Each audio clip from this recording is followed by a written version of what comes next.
Hello student, स्वागत है आपका हमारे यूट्यूब चैनल अभी रॉय पीसीएम क्लासेस में। स्टूडेंट, आज फिर नई वीडियो के साथ आज जो हम पढ़ने वाले हैं क्लास 12 की फिजिक्स। और क्लास 12 की फिजिक्स विषय के अंतर्गत मोस्ट इंपोर्टेंट टॉपिक लेके चल रहे हैं, जिनका नाम है कूलॉम का नियम और गॉस का नियम। बेशक ही आपका कूलॉम का नियम बोर्ड एग्जाम में नहीं पूछा जाएगा, फिर भी आपको कूलॉम का नियम पढ़ना है, क्योंकि कूलॉम के नियम जो है वो आपका आगे आने वाले जितने भी टॉपिक हैं, फर्स्ट बुक सही या आपकी सेकंड बुक सही, सब में प्रयोग किया जाता है। इसलिए कूलॉम का नियम पढ़ना बहुत ही आवश्यक है। ठीक है, और देखिए आपके बोर्ड एग्जाम के ज्यादा दिन अब नहीं रहे हैं, ठीक है नहीं। तो ये जो टॉपिक जो आपको बताया जा रहा है वो बहुत ज्यादा इंपॉर्टेंट है। गॉस का नियम हर साल पूछा जाता है, ऐसा कोई भी साल नहीं है जब ये गॉस का नियम पूछा ना गया हो। ठीक है नहीं, पूछता है कि गॉस का नियम क्या है और इसकी उपपत्ति बताइए। उपपत्ति का मतलब होता है कि इसका जो फॉर्मूला आता है वो फॉर्मूला कहाँ से आता है और उसका डेरिवेशन होता है। ठीक है, बहुत ही आसान तरीका से आपको सही में आएगा, बस आप वीडियो के एंड तक बने रहें। स्टूडेंट, आप वीडियो के एंड तक बने रहें ताकि आपको ये टॉपिक समझ में आ सके। ठीक है, बहुत ही आसान तरीका से इस टॉपिक को आपको कवर कराया जाएगा। ठीक है, बहुत ही सिंपल भाषा में आपको बताया जाएगा, आपको साथ ही साथ याद हो जाएगा। ठीक है नहीं, गॉस का नियम जो है कोई ज्यादा कठिन नहीं है और ना तो इसका डेरिवेशन कठिन है, बहुत ही सिंपल है। ठीक है नहीं, बस आपको करना क्या है, जैसे जैसे मैं आपको बताता जाऊं उस प्रकार से इसको आप नोट करते जाइए और दिमाग में फिट करते जाइए। ठीक है नहीं, जैसे मैं बता रहा हूँ उसी प्रकार से, और समझना भी है, वीडियो को ध्यान से देखना है, तभी आपको क्या होगा, ये टॉपिक समझ में आएगा। ठीक है, अन्यथा टॉपिक समझ में नहीं आएगा। अब ज्यादा टाइम नहीं रहा है, केवल क्या करिए, आप जो भी टॉपिक बताए जा रहे हैं उन टॉपिकों को तैयार कर लीजिए, ताकि आपको यदि ये बोर्ड एग्जाम में आए तो आपसे छूटे नहीं। ठीक है नहीं, और देखिए यदि ये टॉपिक आएगा बोर्ड एग्जाम में तो आपका 5 अंक का देखने के लिए मिलेगा। मैं पहले से ही कह रहा हूं, ये जो प्रश्न आता है ये 5 अंक में देखने के लिए मिलता है। गॉस का प्रमेय, गॉस का प्रमेय की उपपत्ति क्या होती है, ये ऐसे करके ये क्वेश्चन पूछा जाता है। ठीक है, तो बस करना क्या है, आपको वीडियो के एंड तक बने रहना है। आपको ये टॉपिक तो क्लियर हो जाएगा ही, आगे और भी जो नियम है वो भी मैं लेके आऊंगा। जैसे आपका किरचॉफ का नियम हो गया, ओम का नियम हो गया, ठीक है नहीं, एम्पियर का परपति नियम हो गया, व्हीटस्टोन सेतु हो गया, ये सारे कुछ आपको तैयार कराए जाएंगे। बस आपके वीडियो क्या करना है, आपको चैनल पे बने रहना है। ठीक है स्टूडेंट, तो इन वीडियो के लिए आपको क्या करना है, चैनल पे बने रहना है।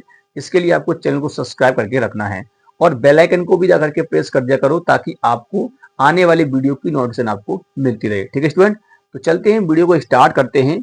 उससे पहले स्टूडेंट, यदि आपने हमारे पिछले वीडियो नहीं देखे हैं तो जाकर के उन वीडियो को देख लीजिए। मैंने 40 मोस्ट इंपोर्टेंट परिभाषाएं बताई हैं, एक एक वीडियो का लेक्चर मैंने लेकर के उनको बनाया है। ठीक है नहीं, जाकर के देख लीजिए, वो भी जो परिभाषाएं वो सबसे ज्यादा इंपॉर्टेंट है, वो छांट करके परिभाषाएं निकाली गई, केवल 40 परिभाषाएं, उनको तैयार कर लीजिए। टोटल आपको 75 टॉपिक ही तैयार करने हैं। कितने करने हैं, 75 टॉपिक तैयार करने हैं। तो 40 परिभाषाएं मैंने करवा दी हैं, बाकी आपके 30 क्वेश्चन बचे हैं, 30 टॉपिक बचे हैं, उसमें आपका डेरिवेशन, व्याख्यात्मक प्रश्न और भी जो भी हैं वो सारे कुछ इसमें दिए गए हैं। ठीक है, नियम वगैरह से लेकर के। तो चलिए जाकर के उन वीडियो को देख लीजिए, ताकि आपको वो भी जो डेरिवेशन डेफिनेशन है वो कंप्लीट हो जाए। ठीक है, तो चलते हैं। आज की इस वीडियो में हम देखने वाले हैं कूलॉम का नियम और गॉस का प्रमेय। तो कूलॉम का नियम क्या होता है, गॉस की प्रमेय क्या होती है और इसकी उपपत्ति क्या होती है, बहुत ही आसान तरीका से आपको समझाया जाएगा। ठीक है नहीं, कहीं पर भी आपको दिक्कत नहीं आएगी, अपनी भाषा में समझाया जाएगा। ठीक, बहुत ही शॉर्ट लैंग्वेज में, ज्यादा लेंथी नहीं करवाया जाएगा। ठीक है, तो चलते हैं वीडियो को स्टार्ट कर। तो चलिए स्टूडेंट, बात करते हैं। सबसे पहले हम यहाँ बात करेंगे कूलॉम के नियम की। किसकी बात करेंगे, कूलॉम का नियम। देखिए कूलॉम का नियम पहले भी मैं पढ़ा चुका हूं, परंतु आज यहाँ पर मैं आपको बताने वाला हूं कूलॉम का नियम। तो आप हेडिंग लगा लेंगे। सबसे पहले पहला जो नियम है वो है आपका कूलॉम का नियम। किसका नियम, कूलॉम, कूलॉम का नियम। किसका नियम, कूलॉम का नियम। ठीक है, कूलॉम का नियम क्या होता है इसके बारे में पढ़ने वाले हैं। ठीक है, तो कूलॉम का नियम है क्या, उसके बारे में इस वीडियो में देखने वाले हैं। तो कूलॉम का नियम क्या है समझिए। देखिए ये कूलॉम का जो नियम था वो कूलॉम ने दिया था। उन्होंने दो स्थिर आवेशों के लिए ये नियम दिया था, एकल आवेश के लिए ये नियम लागू नहीं होता है। स्थिर आवेश का मतलब है कि रुके हुए आवेश होने चाहिए, यानी स्थित होने चाहिए आवेश, है ना, यानी कि ऐसा ना हो गतिज अवस्था में हो। अगर गतिज अवस्था में आवेश होगा तो ये मान्य नहीं होगा, क्योंकि ये स्थिर आवेश के लिए है। ठीक है, तो कूलॉम का जो नियम दिया था वो दो आवेशों के लिए दिया था। समझिए, जैसे आपका एक आवेश मान लेते हैं कि ये है और एक आवेश आपका ये है यहाँ पर। ठीक है नहीं, इस आवेश को मान लेते हैं Q1 और इस आवेश को माना जाता है Q2, ठीक है नहीं, क्या मान लेते हैं, Q2 मान लेते हैं। इनकी जो बीच की दूरी है, इनके बीच की दूरी वो कितनी है, यहां से अगर हम बात करेंगे इनकी बीच की दूरी है R, कितनी है भाई, R दूरी है। इनके बीच की दूरी जो है आपकी वो कितनी है, R है। क्लियर। अब देखिए ये दो आवेश हैं, ये कैसे हैं, समान प्रकृति के हैं, ये भी प्लस ये भी प्लस। ऐसा नहीं हो सकता है कि, ऐसा नहीं है कि मतलब कि ये प्लस ही प्लस हैं दोनों, माइनस भी हो सकता है, माइनस भी हो सकता है, ये प्लस है तो ये माइनस भी हो सकता है, ठीक है। तो ये जो दो आवेश हैं, अब ये क्या करेंगे, जब दो आवेश होते हैं तो एक दूसरे को प्रतिकर्षण करते हैं, क्या करते हैं, प्रतिकर्षण करते हैं। और ये प्रतिकर्षण करेंगे तो ये इस पे बल लगाएगा तो ये वाला आवेश इधर की साइड जाएगा, और ये वाला आवेश इस पे बल लगाएगा तो ये आवेश इधर की साइड जाएगा। तो यहाँ पर एक फोर्स लगेगा, कहने का मतलब इनके बीच में क्या लगेगा, एक फोर्स लगेगा। उस फोर्स के बारे में बात करने वाले हैं, इसके द्वारा इस पे बल लगाया जाएगा और इसके द्वारा इस पे बल लगाया जाएगा, ठीक है नहीं। अब ये बल कैसा है, प्रतिकर्षण बल है, यानी कि इसमें आवेश दूर जा रहे हैं, यानी कि प्रतिकर्षित हो रहे हैं, इसका मतलब यहाँ पर प्रतिकर्षण बल है। क्लियर। तो कूलॉम का नियम क्या कहता है, कूलॉम का नियम यह कहता है कि ये जो बल लग रहा है, चाहे आपका प्रतिकर्षण बल हो चाहे आपका आकर्षण बल हो, ठीक है नहीं, ये बल जो होता है इन दोनों आवेशों के गुणनफल के समानुपाती होता है। देखिए समानुपाती का मतलब समझ लीजिए, समानुपाती का मतलब ये होता है कि जो चीज एक साइड, मान लीजिए जैसे मान लीजिए अगर मैं आपसे कहूं कि जो F जो है ना वो किसके समानुपाती है, वो Q के समानुपाती है, तो इसका मतलब ये है कि जो Q अगर बढ़ेगा ना तो F भी साथ साथ बढ़ेगा, यानी कि जितना ये बढ़ेगा उतना ये बढ़ेगा, ये घटेगा तो ये घटेगा, ठीक है नहीं, समझ में आएगा नहीं आया। तो ये इस प्रकार से है। तो यहाँ पर है क्या चीज, समानुपाती मतलब ये होता है कि दोनों ही साथ साथ बढ़े, ठीक। तो अब यहाँ पर बताया गया है कि ये दोनों जो आवेश से दिखाई दे रहे हैं इनके गुणनफल के समानुपाती होता है, क्या, प्रतिकर्षण बल हो या चाहे आकर्षण बल। तो जो ये बल लग रहा है ये बल इन दोनों आवेशों के गुणनफल के समानुपाती होता है, गुणनफल के क्या होता है, समानुपाती, ठीक। तो इसका मतलब ये हुआ कि यहाँ पर जो बल लग रहा है ना, बल F जो लग रहा है वो समानुपाती होता है Q1 इंटू Q2 की। क्लियर। ये नियम कहता है आपका कूलॉम का कि जो प्रतिकर्षण बल हो चाहे आकर्षण बल हो, इन दोनों आवेशों पर जो बल लग रहा है ना, बल, ये बल जो है वो इन दोनों आवेशों के गुणनफल के समानुपाती होता है, क्या होता है, समानुपाती होता है। क्लियर। क्या होता है, समानुपाती। स्टूडेंट तो यहाँ पर समानुपाती होता है, इसको अगर समीकरण फर्स्ट माना जाए, इसको समीकरण क्या मान लेते हैं, फर्स्ट मान लेते हैं। दूसरा क्या कहता है, यही बल प्रतिकर्षण बल जो आपको दिखाई दे रहा है, या प्रतिकर्षण बल हो चाहे आकर्षण बल हो, कुछ भी ले सकते हैं, तो यही बल जो होता है इस पर डिपेंड करता है इनके बीच की दूरी के वर्ग के व्युत्क्रमानुपाती। व्युत्क्रम मतलब यह उल्टा सिस्टम है, अगर एक बढ़ेगा तो एक घटेगा, ठीक है नहीं, तो वर्ग के व्युत्क्रमानुपाती होता है, ठीक है नहीं, इस प्रकार से वर्ग के व्युत्क्रमानुपाती, यदि ये बढ़ेगा तो ये घटेगा, ठीक है नहीं, इस प्रकार से। तो ये समीकरण कौन सा हो गया आपका, सेकंड हो गया। क्लियर। क्या हो गया, सेकंड। अब देखिए होता क्या है, अगर आप इन दोनों समीकरणों को संयुक्त करोगे, समीकरण फर्स्ट, किसको, समीकरण समीकरण फर्स्ट व सेकंड, समीकरण फर्स्ट व सेकंड को सम्मिलित कर दीजिए, सम्मिलित, ठीक है नहीं, सम्मिलित, अगर सम्मिलित किया जाता है, ठीक है नहीं, करने पर, जब सम्मिलित करोगे तो क्या होगा, समझिए, जब इसको सम्मिलित करेंगे तो आप खुद देखिए ये वाला पार्ट आपको एक साथ दिखाई दे रहा है, तो F प्रोपोर्शनल हो जाएगा Q1 इंटू Q2 और बट्टे में जो है आपका R स्क्वायर, ठीक। क्लियर। प्रोपोर्शनल का साइन यहां से हटेगा तो यहाँ एक नियतांक आ जाएगा, क्या आ जाएगा, नियतांक, जिसे हम K बोलेंगे, और Q1 और Q2 गुणांक साइन यहां से हटा देंगे, गुणा ही होता है बीच में वैसे तो, R स्क्वायर, ठीक है, इस प्रकार से बनेगा। यहाँ जो K की वैल्यू जो होती है स्टूडेंट, वो K की वैल्यू क्या होती है, K एक नियतांक है, क्या मैं आपको बता देता हूँ, ये क्या है, नियतांक, नियतांक है। क्लियर, लिखते जाना है, ये नियतांक है। अब इसकी जो वैल्यू होती है ना, K की वैल्यू होती है 1/4 पाई एप्सिलॉन नॉट, क्या होती है, एप्सिलॉन नॉट। इस वैल्यू को जब यहां रखेंगे तो फॉर्मूला बनेगा आपका F बराबर 1/4 pi epsilon not Q1 Q2 वट्टे में R square, that is formula, यानी कि ये आपका फॉर्मूला निकल के आता है।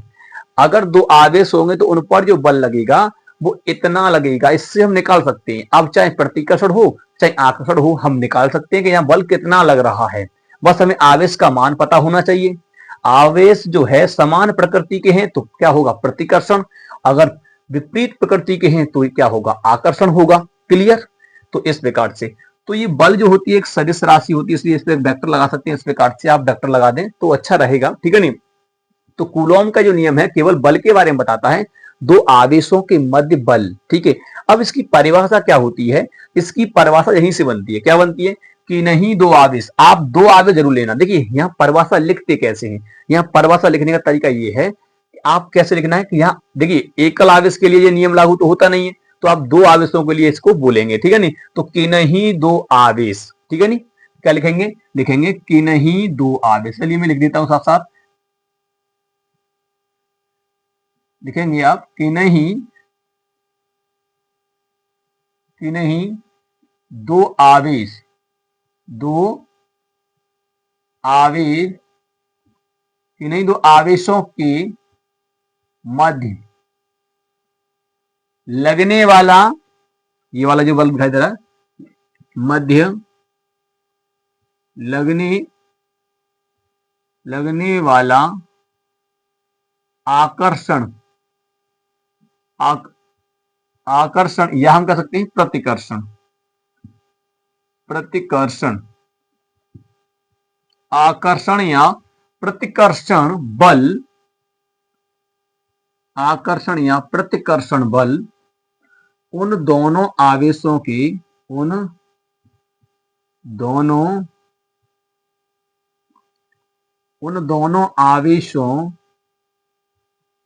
आवेशों की गुणनफल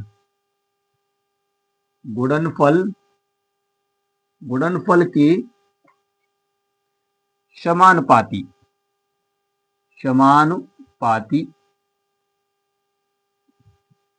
कि नहीं दो आवेशों के मध्य लगने वाला आकर्षण या हम प्रतिकर्षण बल, ठीक है ना, बल उन दोनों आवेशों के गुणनफल के समानुपाती तथा उनके बीच की दूरी, उनके बीच की दूरी के वर्ग के व्युत्क्रमानुपाती, उल्टा मतलब, ठीक है नहीं, व्युत्क्रमानुपाती होता है, ठीक है नहीं, होता है।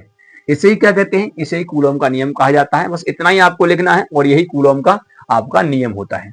क्लियर। आपको इसको नोट कर लेना है जो मैंने बताया है। मैंने क्या कहा, इसकी परिभाषा क्या कहती है, यहीं से बनाई है मैंने परिभाषा। क्या बनाई है कि नहीं दो आवेशों के मध्य लगने वाला आकर्षण या प्रतिकर्षण बल, ठीक है नहीं, उन दोनों आवेशों के, इन दोनों आवेशों के गुणनफल के समानुपाती तथा उनके बीच की दूरी के वर्ग के व्युत्क्रमानुपाती होता है। तो इसी को हम कहते हैं कूलॉम का नियम, और ये इसका फॉर्मूला होता है जैसा मैंने आपको बताया है। इन दोनों को सम्मिलित किया इस प्रकार से कि यहाँ पर एक नियतांक होता है, के की वैल्यू होती है 1/4πε0, और इसका अच्छा एक और बात मैं बताऊंगा आपको, इसी जो मान होता है ना इसका, वो कितना होता है, वो होता है 9 × 10⁹, ठीक है नहीं, न्यूटन मीटर स्क्वायर प्रति कूलम स्क्वायर, ये इसका मान होता है, ठीक है, याद कर लेना। 9 × 10⁹ न्यूटन मीटर स्क्वायर प्रति कूलम स्क्वायर इसका ये मान होता है। क्लियर। इसी में आपका जो एप्सिलॉन नॉट है ना, इसकी जो वैल्यू कितनी होती है बता देते हैं। यहाँ पर इसकी वैल्यू होती है 8.85। वैसे तो आपको दिया जाएगा, पेपर के पीछे देता है, ठीक है नहीं, 8.85 × 10⁻⁻12, ठीक है नहीं, -12 कूलम स्क्वायर बटे न्यूटन मीटर स्क्वायर, ये इसका होता है क्या, मान होता है। इसको भी आपको तैयार कर लेना है ताकि आपको अगर बोर्ड एग्जाम में आए तो डायरेक्ट आप उसको अप्लाई कर सकते हैं, पेपर को पीछे पढ़ के नहीं देखना पड़ेगा, ठीक है। ये छोटी मोटी वैल्यू है। तो ये है आपका कूलॉम का नियम। उम्मीद करते हैं कूलॉम का नियम आपको समझ में आ गया होगा। क्लियर। चलिए इसको नोट कर लीजिए। अब हम देखने वाले हैं यहाँ पर, गॉस का नियम। चलिए स्क्रीनशॉट ले लीजिए। चलिए स्टूडेंट बात करते हैं गॉस की प्रमेय। इसे हम गॉस का नियम भी कहते हैं। क्या कहते हैं, गॉस का नियम भी कहते हैं। तो गॉस की प्रमेय क्या होती है, देखिए ये गॉस ने दिया था और ये वैद्युत फ्लक्स से संबंधित है। किससे संबंधित है, वैद्युत फ्लक्स से संबंधित है। तो यानी कि फ्लक्स का मतलब किसी भी पृष्ठ से बल रेखाओं का निकलना फ्लक्स कहलाता है। किसी भी पृष्ठ से बल रेखाओं का निकलना फ्लक्स कहलाता है। वैद्युत फ्लक्स क्या कहलाता है?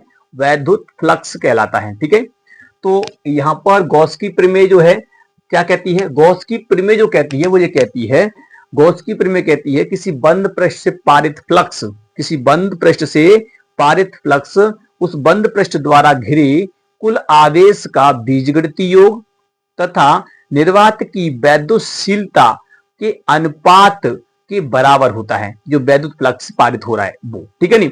तो ये गॉस की प्रमेय कहती है।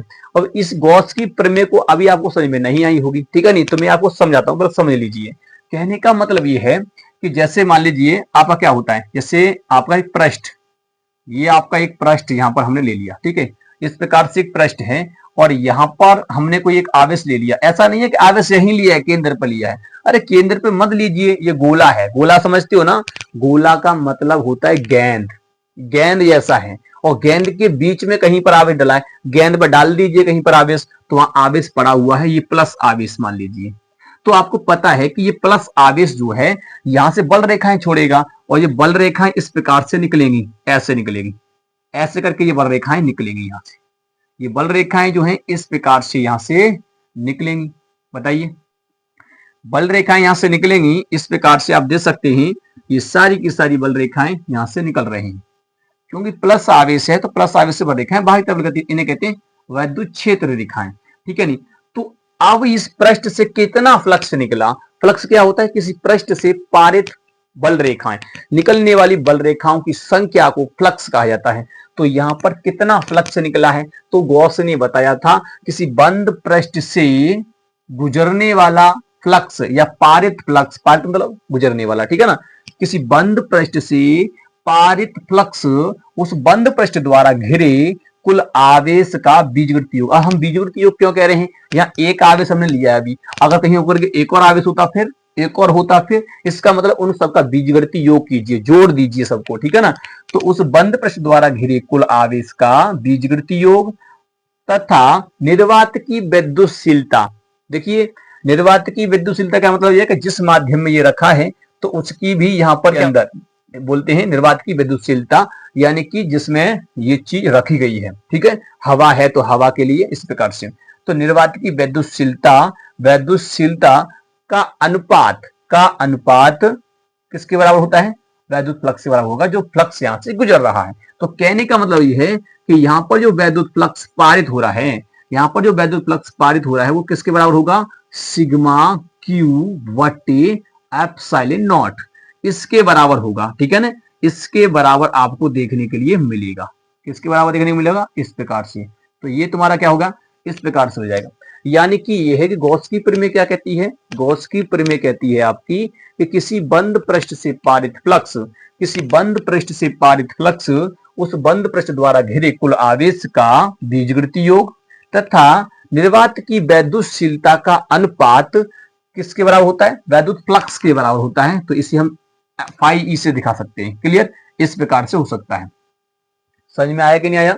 तो अब इसको लिखना किस प्रकार से है, बोर्ड एग्जाम में किस प्रकार से लिखा जाएगा? तो चलिए मैं सारा कुछ यहां से हटा करके मैं पुनः इसको लिख देता हूं उसी प्रकार से जो मैंने बोला है वही, ठीक है? यानी कि देखिए, गॉस की प्रमेय की मैंने परिभाषा यहां पर लिखी है। परिभाषा का मतलब ये है कि नियम ही है ये, ठीक है?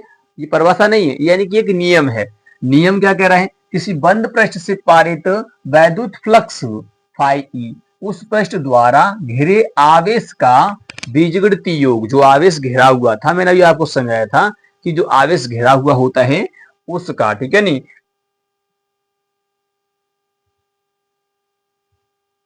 यानी कि इस प्रकार से आप समझ सकते हैं कि यहाँ पर कोई भी आवेश वगैरह है, जो आवेश यहाँ पर मान लेते हैं कि ये प्लस क्यू आवेश है, तो यहाँ से बल रेखाएं निकलेंगी, आपको पता है यहाँ से क्या निकलेंगी? बल रेखाएं निकलेंगी। इस प्रकार से बल रेखाएं निकलती हैं, ठीक है नहीं? इस प्रकार से यहाँ से क्या निकलेंगी? बल रेखाएं निकलेंगी इस प्रकार से, ठीक है? तो ये वैद्युत फ्लक्स होता है, क्योंकि जब किसी पृष्ठ से बल रेखाएं निकलती हैं तो उस घटना को कहते हैं फ्लक्स। क्या कहते हैं? फ्लक्स। ये वैद्युत क्षेत्र रेखाएं हैं जो यहाँ से निकल रही हैं, तो इसलिए इसको क्या बोला जाएगा? फ्लक्स बोला जाएगा। अब ये फ्लक्स जो है, जो यहां से पारित हो रहा है, ये फ्लक्स वो फ्लक्स इसके बराबर होता है इसके अंदर कितना आवेश है उसका बीजगणितीय योग कीजिए, ठीक है ना, जोड़ी, और उसका जो वैद्युतशीलता है, निर्वात की वैद्युतशीलता, हाँ, यहाँ पर ये रखा गया है, इसके अंदर मान लीजिए निर्वात है, उस निर्वात की वैद्युतशीलता जो है उसका अगर अनुपात देखेंगे, क्योंकि भाई वो अवरोध पैदा करेगा ना वैद्युत फ्लक्स के अंदर थोड़ा बहुत, तो वो उसको भी, उसके मान को भी क्या करना पड़ेगा, देखना पड़ेगा ना। तो एप्सिलॉन नॉट का जो अनुपात होता है उसके बराबर होता है। तो कहने का मतलब ये जो फाई जो होता है, फाई फाई ई जो होता है वो किसके बराबर होता है, वो बराबर होता है आपका सिग्मा क्यू वटे एप्सिलॉन नॉट, इसके बराबर होता है, ठीक है ना, इसके बराबर होता है।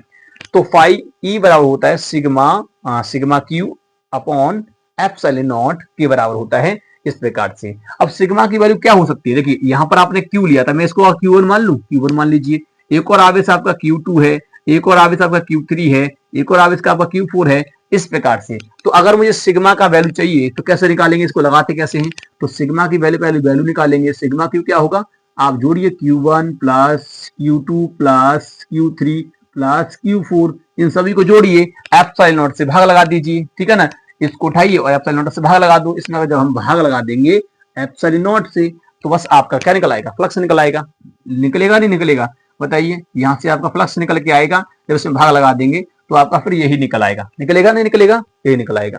तो इस प्रकार से गॉस की प्रमेय होती है। क्लियर? तो आपको समझ में आया कि गॉस की प्रमेय क्या है। अभी देखिए ये फॉर्मूला आया कहां से, अभी हम इसको भी ड्राइव करेंगे, क्योंकि देखेंगे कि यानी कि इसकी उपपत्ति कैसे हुई है, प्रूव करेंगे इस फॉर्मूला को। तो पूछा जाता है बोर्ड एग्जाम में, तभी तो 5 अंक का देखने के लिए मिलता है, बहुत ज्यादा इंपॉर्टेंट है ये, ठीक है नहीं। तो पहले आप इस नियम को समझ लीजिए, किसी बंद पृष्ठ से पारित वैद्युत फ्लक्स पाई ई उस पृष्ठ द्वारा घिरे आवेश का बीजगणितीय योग सिग्मा क्यू तथा निर्वात की वैद्युतशीलता यानी एप्सिलॉन नॉट के अनुपात के बराबर होता है।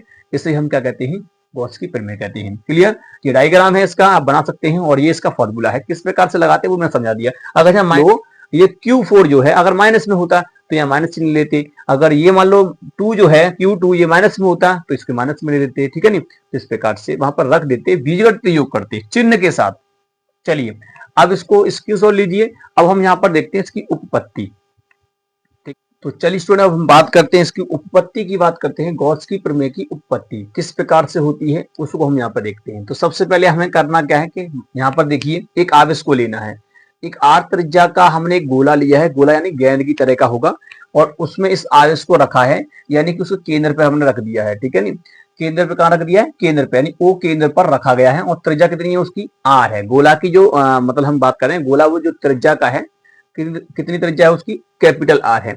कैपिटल आर त्रिज्या के गोले में इसको केंद्र पर रखा गया है, किसको, क्यू आवेश को। आपने इस डेरिवेशन को कई टीचरों के माध्यम से देखा होगा अलग तरीका से, ठीक है नहीं, परंतु आज आपको पता पड़ेगा कि किस प्रकार से ये अलग से भी किया जा सकता है, वो सिंपल तरीका से, ज्यादा बड़ा लेंथी नहीं, इतना ही कुछ है। देखिए तो यहाँ पर आपको क्या होगा कि ये आपका ओ केंद्र है, इस पे आपका ये प्लस क्यू आवेश रखा गया है। क्लियर?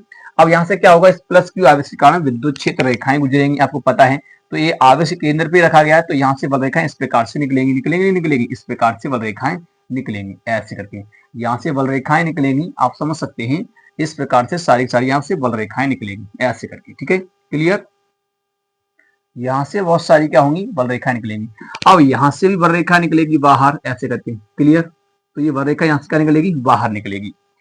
तो आप यहाँ पर देखिए ये विद्युत बल रेखाएं जब यहाँ से निकलेंगी इस प्रकार से, तो यहाँ फ्लक्स होगा, क्या होगा, फ्लक्स होगा। क्लियर? तो आपको लिखना क्या, सबसे पहले लिखना है कि माना एक प्लस क्यू आवेश एक आर त्रिज्या के गोलाकार बंद पृष्ठ से घिरा है, ये घिरा हुआ है इस प्रकार से, तब चित्रानुसार निम्न गणना करने पर, हमें इसमें कुछ गणना करनी पड़ेगी और कुछ नहीं करना पड़ेगा।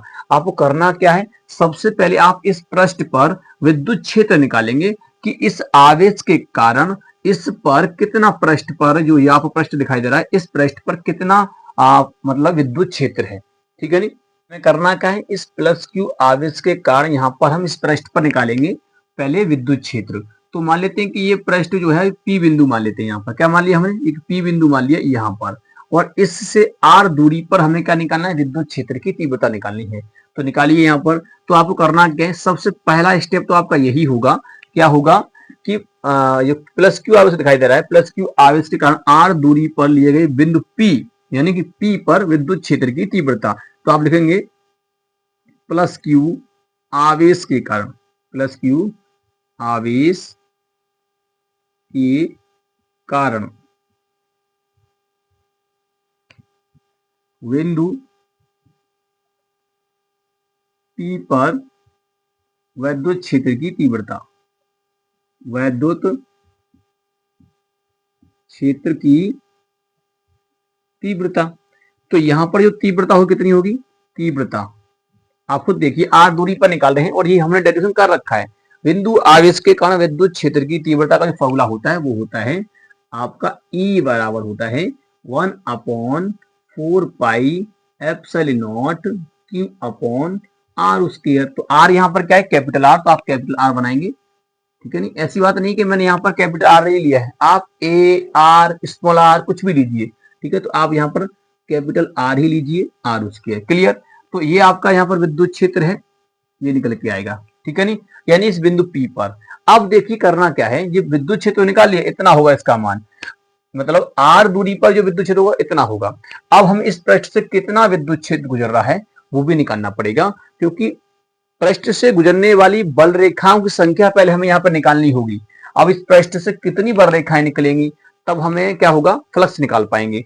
तो आपको करना क्या होगा, यहाँ पर एक पृष्ठ जो दिखाई दे रहा है इस बिंदु P पर ही आपको क्या करना है कि एक छोटा सा पृष्ठ मान लेंगे, ऐसे करके ये छोटा सा आपको क्या ले लिया, इसको P को हटा देते हैं यहाँ पे, अभी एक छोटा सा एक पृष्ठ यहाँ पर हम ले लेंगे, क्या ले लेंगे, छोटा सा पृष्ठ, ठीक है। इस पर हमने एक पृष्ठ ले लिया, यहाँ पर एक छोटा सा पृष्ठ यहाँ पर आप ले लेंगे इस प्रकार से, ऐसे करके। तो यहाँ आपने जो पृष्ठ लिया है इस पृष्ठ से हमें फ्लक्स निकालना है। अब ये पृष्ठ जो लिया है हमने इस पे, ये कितना है, ये ds है, कितना है, ds। और इसकी अगर हम बात करेंगे क्षेत्रफल सदिश की तो इसकी डायरेक्शन यही होगी, यानी ds वेक्टर। क्षेत्रफल सदिश क्या होता है, पृष्ठ के लंबवत जो होता है वही क्षेत्रफल सदिश होता है, ठीक है। नहीं, तो ये आपका पृष्ठ हमने छोटा सा पृष्ठ लिया, कौन सा लिया है, ds लिया है, यानी कि इसे हम अल्पांश कर सकते हैं, इस पृष्ठ का छोटा सा हिस्सा, छोटा सा, ठीक है। नहीं, ds लिया, ये पूरा s है तो छोटा सा क्या हो जाएगा, ds, ठीक है।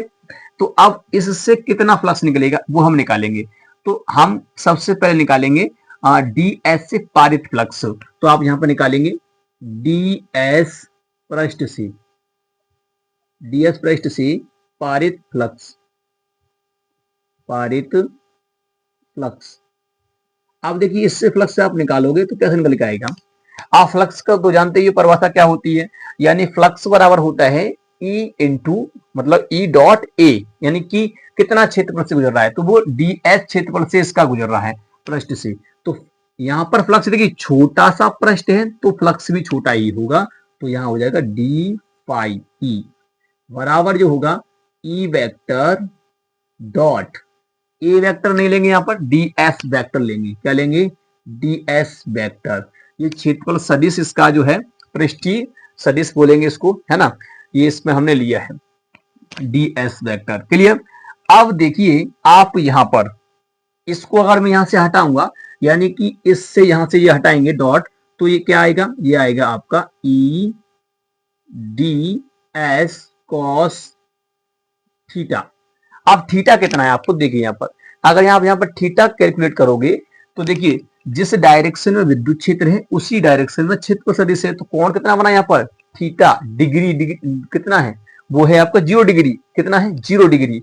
यानी कि जिस डायरेक्शन में विद्युत क्षेत्र उसी डायरेक्शन में पृष्ठ है, पृष्ठ का क्षेत्रफल सदिश है कह सकते हैं, तो वो उसी डायरेक्शन में विद्युत क्षेत्र की डायरेक्शन में, तो यहाँ पर जो आपका थीटा बना वो 0 डिग्री बना। तो इस कंडीशन में आप यहां पर रखोगे तो क्या निकल के आएगा, निकल के आएगा डी फाई ई बराबर हो जाएगा E D S cos 0 degree, और कॉस 0 का मान कितना होता है, 1 होता है, तो ये हो जाएगा ई डी एस, क्योंकि आपका हो जाएगा ई डी एस। क्लियर, यहां तक क्लियर बताइए आपको, यहां तक क्लियर है तो चलिए आगे चलते हैं, इतना आप नोट कीजिए, उसके बाद हम आगे देखते हैं। अब मैं ऊपर वाला जो भी है उसे साफ कर दूंगा, आगे हम इसको कैलकुलेट करते हैं।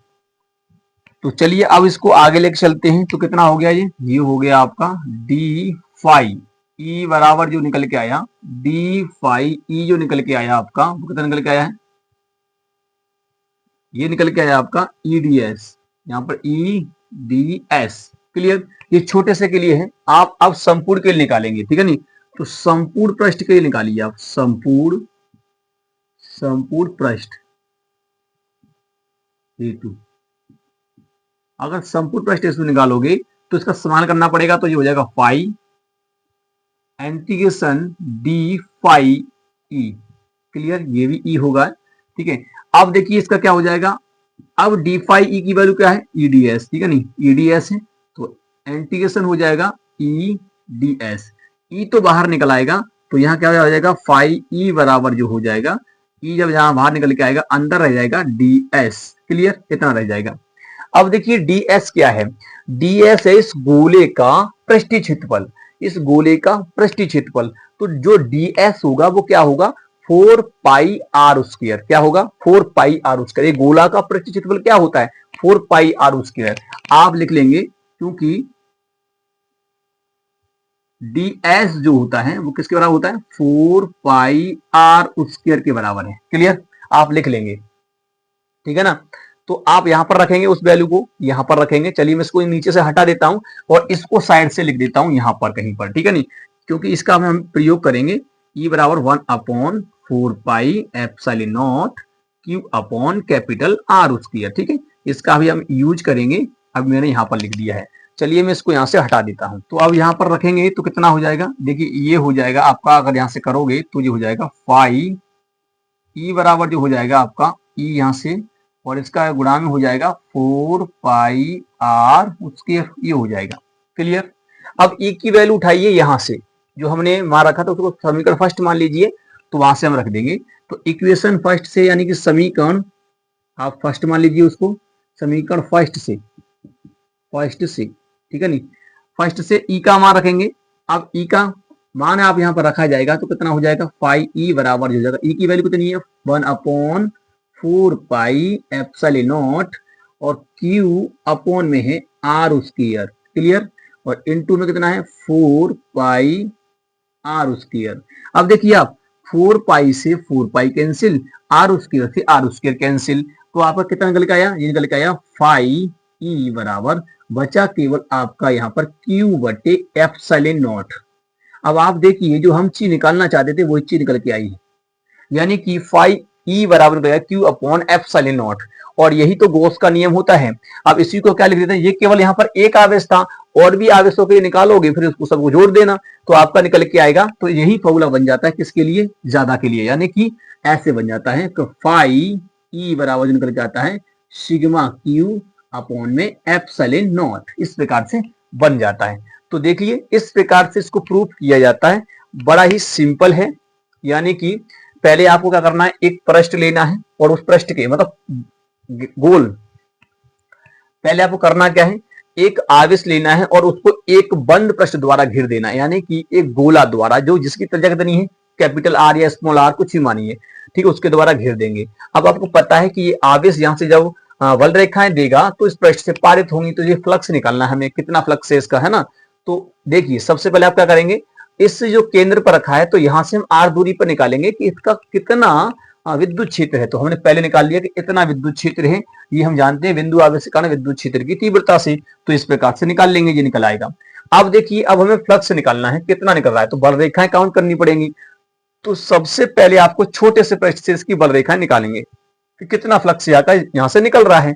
तो यहां से छोटा पृष्ठ ले लिया डीएस, और इसका क्षेत्र सदिश आता है उसी की डायरेक्शन में, क्षेत्रफल सदिश पृष्ठ के लंबवत होता है। तो पृष्ठ ऐसे लिया है तो इसके लंबवत होगा, ठीक है ना, तो उसी डायरेक्शन होगा जिस डायरेक्शन में आपका विद्युत क्षेत्र है। तो यहाँ थीटा कितना होगा, यहाँ थीटा की जो वैल्यू होगी वो थीटा कितना होगा, वो 0 डिग्री होगा। क्लियर, इस प्रकार से तो यहाँ से फ्लक्स निकाल लेंगे। छोटे से के लिए जब फ्लक्स निकाला, वो छोटे से फ्लक्स का हम क्या करेंगे, समाकलन कर देंगे संपूर्ण के लिए। तो आप इस प्रकार से करेंगे, जो डीएस होता है वो 4 पाई आर स्क्वायर के बराबर होता है, क्योंकि गोले का पृष्ठीय क्षेत्रफल जो होता है वो 4 पाई आर स्क्वायर के ही बराबर होता है। तो बस आपको करना क्या है, वही वैल्यू आपको यहाँ रख देनी है। ई का मान समीकरण फर्स्ट से, इसको हम समीकरण फर्स्ट मानेंगे, इस वाले को समीकरण फर्स्ट मानेंगे और इसको यहाँ पर रख देंगे, और सारा कुछ कट पिट के ये आ जाएगा निकल करके, और यही आपका गॉस की प्रमेय का व्यंजक होता है। क्लियर, तो उम्मीद करते हैं आपको समझ में आ गया होगा कि गॉस की प्रमेय क्या होती है। कूलॉम का नियम भी मैंने आपको समझा दिया है। बहुत ही सिंपल तरीका से इसको समझाया गया है, ऐसे आपने कहीं पर भी नहीं देखा होगा। क्लियर? तो उम्मीद करते हैं स्टूडेंट आपको समझ में आया होगा कि कूलॉम का नियम क्या है, बहुत ज्यादा इंपॉर्टेंट है। ये वाला देखिए, ये गॉस की जो प्रमेय है वो सबसे ज्यादा इंपॉर्टेंट है, बोर्ड एग्जाम में पूछी जाती है, इसको अवश्य तैयार करना। तो उम्मीद करते हैं आपको समझ में आ गया होगा और वीडियो पसंद आया होगा। वीडियो पसंद आया तो वीडियो को एक बार लाइक कर दीजिए, चैनल को सब्सक्राइब करके बेल आइकन को प्रेस जरूर कर दीजिए ताकि आने वाले वीडियो की नोटिफिकेशन आपको मिलती रहे। ठीक है स्टूडेंट, अब मिलेंगे हम नेक्स्ट टॉपिक के साथ, यानी कि ओम का नियम और किरचॉफ के नियम के साथ। वो हम नेक्स्ट वीडियो में देखेंगे। तब तक के लिए जय हिंद।